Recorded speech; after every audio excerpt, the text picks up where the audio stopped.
Faction రాజకీయాలా లేదంటే ప్రతీకార రాజకీయాల సొంత పార్టీలో చేసుకుంటున్న కుట్రల వైసీపీకి అయితే ఇది నిజమైతే మాత్రం ఒక అతిపెద్ద మచ్చ అవుతుంది. నంద్యాలలో జరిగిన సంఘటన వైఎస్ఆర్ విగ్రహాన్ని ఒక వ్యక్తి దాన్ని ధ్వంసం చేయడం, అది కూడా ఆ తల పగలగొట్టి ఆ తల తీసుకుని వెళ్ళిపోతుండడం, అది కంప్లీట్గా ఫోటోలే పెట్టారు. ఇంతకుముందు ఆయన వైసీపీకి సంబంధించిన నాయకుడే అంటూ గతంలో అక్కడ లోకల్ లీడర్స్తో ఉన్న ఫోటోలను కూడా పెట్టారు. కానీ దీని మీద సాక్షిలో అయితే పెద్దగా వార్తలు అయితే ఎక్కడ రాలేదు. కానీ తెలుగుదేశం పార్టీకి సంబంధించిన పత్రికలు వాళ్ళ సోషల్ మీడియాలో అయితే బాగా వైరల్ అవుతుంది. అయితే ఎందుకు ఈ రాజకీయ కుట్రలు నిజంగా ఎవరు చేస్తున్నారు, ఎవరు చేయిస్తున్నారు అనేది అయితే ఖచ్చితంగా తెలియాలి. ఇదే అంశం మీద చర్చించే ప్రయత్నం చేద్దాం. సార్, కొన్ని పాలిటిక్స్ ట్రిక్స్ కూడా ఉంటుంటాయి అంటారు కదా, నిజంగా ఇది సొంత పార్టీ చేసుకుంటున్న స్వయంకృత అపరాధమా లేదంటే లోకల్ లీడర్స్ చేస్తున్న రాజకీయమా, ఎలా చూడాలి? వైఎస్ఆర్ కాంగ్రెస్ పార్టీలో సమన్వయ లోపం అన్నవి ఉండాలి, లేదంటే కనుక కర్మ రిటర్న్స్ అన్నవి ఉండాలి. అంతేనా? ఒకప్పుడు రాముల వారి విగ్రహం తల తీసినప్పుడు, లేకపోతే రథదగ్ధం అప్పుడు, విగ్రహాల ధ్వంసం అప్పుడు వీళ్ళు ఏం చెప్పేవాళ్ళు? పిచ్చోడు ఎవరో వచ్చి చేశాడని చెప్పేవాడు. రథాన్ని ఏమో తేనెటీగలగలబెట్టినాయి, ఏమో పిచ్చోడు పగలగొట్టాడు. ఎవడికాడు పిచ్చోడికి పాపం అక్కడ ఉన్న ముస్లింలవి కానీ క్రిస్టియన్స్ కానీ లేకపోతే అసలు మామూలు జనాలు ఎవరి బట్టే కాదు, ఓన్లీ దేవుడి విగ్రహాలు మాత్రం పగలగొడతాడు. వాడు మతిస్థిమితం లేనివాడు అయి ఉంటాడు. ఇప్పుడు ఈ ఘటనలో ఈ ఎవరిదైతే నిందితుడిగా పట్టుకున్నారో ఆ జంబులయ్య వాళ్ళ ఆవిడ ఏం చెప్తోంది? మా ఆయనకి మతిస్థిమితం లేదంట, మా ఆయన మైండ్ సరిగ్గా ఈ మధ్యన పని చేయట్లేదు, గత 24 గంటల నుంచి ఇంటికి కూడా రాలేదు, ఏడాడో తిరుగుతున్నాడు, ఈ మధ్యన మనిషి మతిస్థిమితం ఉండట్లేదు అంటోంది. అది నిజమైతే, ఆ ఆస్పెక్ట్ నిజమైతే మాత్రం కర్మ రిటర్న్స్. వీళ్ళు దేవుళ్ళ ఎట్ట చేస్తే వీళ్ళ దేవుడికి ఎట్ట అయిందన్న. మతిస్థిమితం లేకపోతే వైఎస్ఆర్ విగ్రహాన్ని ఎందుకు కొట్టాలి అంటే మతిస్థిమితం లేనివాడు హిందూ దేవుళ్ళ కొట్టాడు కదా, అట్లాగే ఇక్కడ కూడా కొట్టుండాలి ఆ ఆస్పెక్ట్ లో. అంటే అది కర్మ రిటర్న్స్ అనేది. ఒకవేళ అలా కాకపోతే నిజంగా అతను వీళ్ళు ఏమంటున్నారు అంటే ఇవాళ శిల్ప రవిచంద్రారెడ్డి అది అతను జనసేన అతన్ని తీసుకొచ్చి మాకు రుద్దుతున్నారు అంటూ జనసేన వాళ్ళతో కలిసి ఉన్న ఫోటోలు అవి పెట్టాడు అతను. తెలుగుదేశం జనసేన వాళ్ళతో కలిసి ఉన్న ఫోటోలు.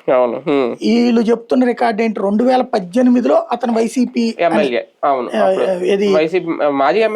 అది కాదు, ఈ జంబులయ్య 2018 నుంచి వైసీపీలో ఉన్నాడని చెప్తున్నారు. 2018 అంటే ఎలక్షన్స్ ముందు అప్పుడు చేరి, ఒకవేళ ఈ ఎలక్షన్స్ ముందు ఏమైనా జనసేనలో చేరాడా? ఎందుకంటే ఇతను ఆ ఫోటోలు రిలీజ్ చేశాడు రీసెంట్ గా, ఇతను జనసేన వాళ్ళతో ఉంటున్న ఫోటోలు. వీళ్ళు ఎంతసేపటికి అక్కడ విగ్రహం ధ్వంసం అయింది, మేము యాజిటేషన్ స్టార్ట్ చేసామని కానీ డైవర్ట్ చేయడం కోసం తెలుగుదేశం ముద్ర వేశారు. ఇదే తెలుగుదేశం వాళ్ళు జనసేన వాళ్ళు కలిపి మాకు వైసీపీ వాడని ముద్ర వేశారు, మా విగ్రహాన్ని మేమే కూలగొట్టుకున్నాం అని ముద్ర వేశారు. ఎవడన్నా మా కార్యకర్త మా విగ్రహాన్ని చేస్తాడా? ఆ మాట వాస్తవం. వాళ్ళ విగ్రహాన్ని వాళ్ళు ఎందుకు చేస్తారు? ఇంకొకటి, ఒకవేళ నిజంగా ఒక కుట్రగా చేయాలనుకుంటే రాష్ట్ర వ్యాప్తంగా ఒకేసారి 25 చోట్ల 30 చోట్ల విగ్రహాలు కొట్టి అప్పుడు ఇదిగో రోడ్డు మొత్తం రచ్చరచ్చ చేయాలి, అదొక టెంపో. అలాంటిది చేసే అలవాటు వీళ్ళకి ఇంతకు ముందు కూడా లేదు ఎప్పుడు కూడా. ఎంతసేపటికి వీళ్ళు డిఫెన్స్ లోనే ఉంటారు కానీ వైసీపీ వాళ్ళు అఫెన్సివ్ యాక్టివిటీ చేసిన దాఖలాలు అదే కదా. ఈ తరహా కుట్రలు అంటే నిజంగా కొత్త అనుకోవాలి. లేదు, ఒక్క విగ్రహం కోసం నంద్యాలలో పెట్టుకుని ఏం చేస్తారు వీళ్ళు అందులో. కాబట్టి అక్కడ వీళ్ళు అలా చేసే రకాలే, ఏది ఎదురోళ్ళని క్యారెక్టర్ అసాసినేషన్ చేయడానికి చేసే రకాలే. కాబట్టి ఇప్పుడు ఆ జంబులయ్య అనే లోకల్ గా ఇదివరకు అయితే మన మీడియా మన స్ట్రింగర్ ని ఆ ఏరియాలో ఉన్నటువంటి స్టాఫ్ రిపోర్టర్ని పంపించి అతను ఇదివరకు ఏ పార్టీలో ఉన్నాడు, ఇప్పుడు ఏ పార్టీలో ఉన్నాడు, ఏం చేస్తున్నాడని తెలుసుకునేవాళ్ళు. ఇప్పుడు అసలు అట్లా తెలుసుకునే రోజులు కాదు కదా. పైనుంచి తెలుగుదేశం కార్యాలయం నుంచి వచ్చేదేమో ఈనాడు జ్యోతి రాస్తే, వైసీపీ కార్యాలయం నుంచి వచ్చేది సాక్షి రాస్తుంది. నిజాలను రాయడం అనే ఉద్దేశము లేదు. కనీసం ఇంతవరకు టీవీ ఛానల్ గా మనం మనిషిని పంపించి మైకు పెట్టి మరి అడిగి తెలుసుకునేవాళ్ళం. ఇప్పుడు అట్లాంటిది లేదు బేసిక్ గా. అప్పుడు మనకు ఉన్నటువంటి ఒక అలవాటు ఏంటంటే, మనిషి ఇప్పుడు నేను హెడ్ గా ఉన్న రోజుల్లో కూడా రిపోర్టర్ని పంపించి మైక్ పెట్టించి అడిగిచ్చి మరి ఇది ఫ్యాక్ట్ అని చెప్పేవాడు. 2 వెర్షన్స్ ఉంటే 2 వెర్షన్స్, 3 వెర్షన్స్ ఉంటే 3 వెర్షన్స్ కూడా పెట్టేవాడు. ఇప్పుడు అట్లాగా వార్తలు చేయించాలన్న ఉద్దేశం ఏ ఛానల్ హెడ్ కి లేదు. కేవలం ఈ స్పెక్యులేటెడ్ బ్రేకింగ్ న్యూస్ కి ఏది క్రియేట్ చేస్తారో అదే. అంటే బేసిక్ గా ఒకటి వెన్నెముక లేని వాళ్ళని జర్నలిస్టులుగా పెడుతున్నారు, లేదా జర్నలిస్టులుగా ఉన్న యాజమాన్యాలు తొక్కేస్తున్నాయి. దాంతో ఇది ఎవడు చెప్తాడు జడ్జిమెంట్? మనం ఇట్లా విశ్లేషించుకోవాల్సిందే తప్పించి చెప్పడానికి ఏముంది. ఇప్పుడు దాంట్లో ఒక ఆస్పెక్ట్ కరెక్ట్, విగ్రహం ధ్వంసమైన మాట వాస్తవం. అవును. వైసీపీ వాడు బుద్ధున్నోడు ఎవడు వైసీపీ విగ్రహం పగలగొట్టుకోడు, ఎంపీ దున్నా సరే. అవును. అది కూడా ఒక చోటే పగలగొట్టుకుని దానికోసం రోడ్ల మీద ఉద్యోగాలు చేసే అవసరం ఉండదు. అతను పిచ్చోడు అయి ఉంటే గనక నేను చెప్పినట్టు కర్మ బూమరాంగ్ అయినట్టు వీళ్ళకి, ఏది వాళ్ళ ఆవిడ చెప్పినట్టు గనక నిజమై ఉంటే, అతను జనసేనలోనో లేకపోతే తెలుగుదేశంలోకి వెళ్ళింటే గనక ఇప్పుడు ఆ కోపంతో ఏదైనా చేసి ఉండాలి, కసిరితో. కాబట్టి ఇది ఎవరు అనేది ఎవడు జడ్జ్ చేయలేడు. పోలీసులు అతని మీద కేసు పెడతారు.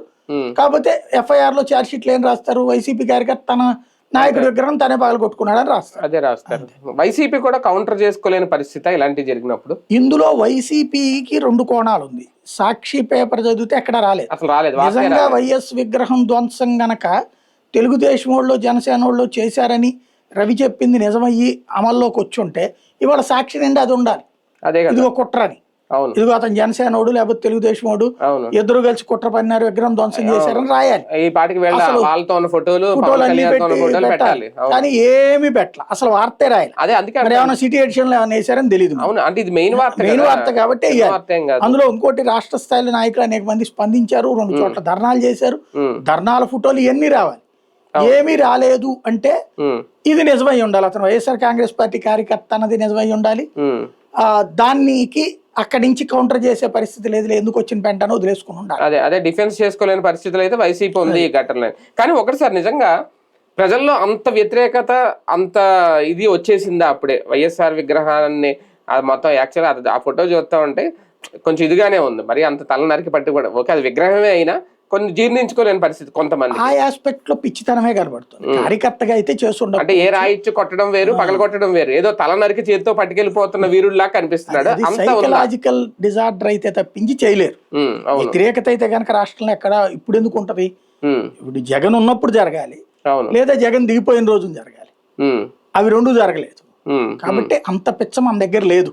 అంటే సానుభూతి కోసం చేసే రాజకీయ కుట్రలు కూడా ఉంటాయి. అదే సానుభూతి కోసం చేస్తే అట్లా చేస్తారని నేను అనుకోను. ఏ పేడ రాయడమో ఏదో చేసుకుని సెట్ చేస్తారు. కాబట్టి ఇక్కడ నాకు అనిపిస్తున్నది అయితే మాత్రం ఒకటి, వాళ్ళ ఆవిడ చెప్పినట్టు ఈ మధ్యన అతని మైండ్ సరిగ్గా పనిచేయకపోవడం అయి ఉండాలి. లేదా ఇతను చెప్పినట్టు రవి చెప్పినట్టుగా అతను జనసేన కార్యకర్త అయ్యుండి ఏ మందు దాగిన మత్తులోనో ఇప్పుడు వీళ్ళకి వ్యతిరేకం కదా, ఆ కోపంతో ఏదైనా జరిగి ఉండాలి. సాధారణ విగ్రహ ధ్వంసాలు పార్టీలు ప్లాన్డ్ గా ఎవడు చేయడు. ఎవడో ఒక ఏదో చేయడమో, ఏ పిచ్చోడు చేయడమో, లేకపోతే కనుక ఇప్పుడు రోడ్డు మీద విగ్రహం దగ్గర పిచ్చోడు ఏం చేసినా కాదనడానికి ఏం లేదు.